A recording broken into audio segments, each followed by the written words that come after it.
नमस्ते। आज मेरी माँ ने अंतिम सांस ली, फिर तो सारा घर दौड़ने लगा। ये क्या हो गया? वही दादी माँ जिसने हमेशा उसको दुत्कारा था, पास बैठी रोने का नाटक कर रही थी। वह ताई जिसने उसको कभी चैन से रहने नहीं दिया, मेरे सर पर हाथ फिरा रही थी और वह हाथ मुझे हथौड़े की तरह लग रहा था।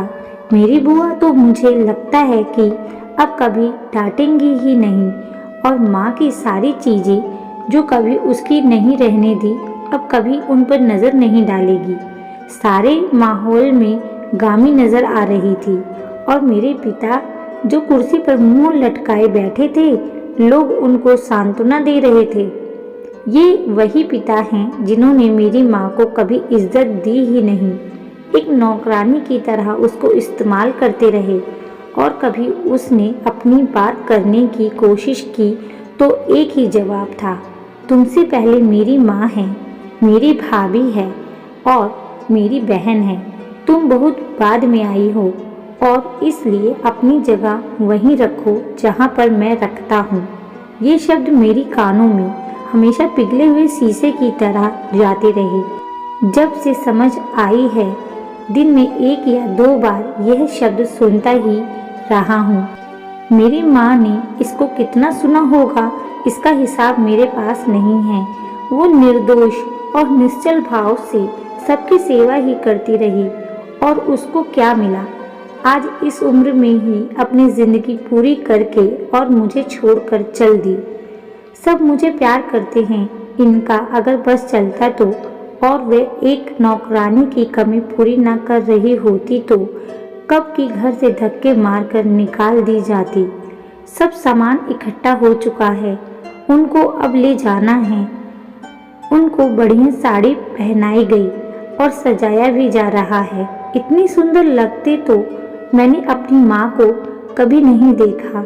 कई कई दिन तक बाल बनाने का समय ही नहीं मिलता था। एक की फरमाइश पूरी कर रही है तो दूसरे ने अपनी फरमाइश उछाल दी। जल्दी जल्दी हाथ चला रही है और सबके ताने भी सुन रही है। माँ के घर कुछ किया भी था कि बस बैठी ही रही। हरामखोरी की आदत पड़ गई है। सब लोग उनको उठाकर जाने लगे। मुझे जाना है, ये सोचकर मैं सबके आते ही आगे चल दिया।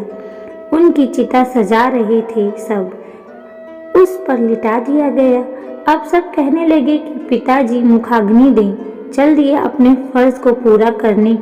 लेकिन पहले मेरी माँ है ना, मुझ में ना जाने कहाँ से साहस आ गया और मैं उनकी तरफ बढ़ा और आग से जलती हुई लकड़ी उससे ले ली।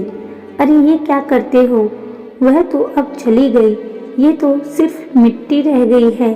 बड़े बूढ़े मुझे समझाने लगे, लेकिन मेरी आंखों में अंगार निकल रहे थे। मैंने पिताजी को पीछे करते हुए कहा, ये पहले मेरी माँ है और इसको मैं ही भस्म करूँगा। आपकी माँ हमेशा आपके लिए पहले रही है तो आप उसके लिए बचे रहिए। मैंने सच ही तो कहा है।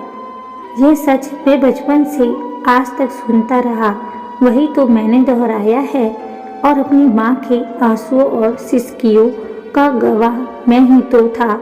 सो उसकी इस पीड़ा के अंत भी मैं ही करूँगा। अलविदा मेरी माँ। आपको यह कहानी कैसी लगी? प्लीज़ कमेंट में ज़रूर बताएं। कहानी सुनने के लिए धन्यवाद।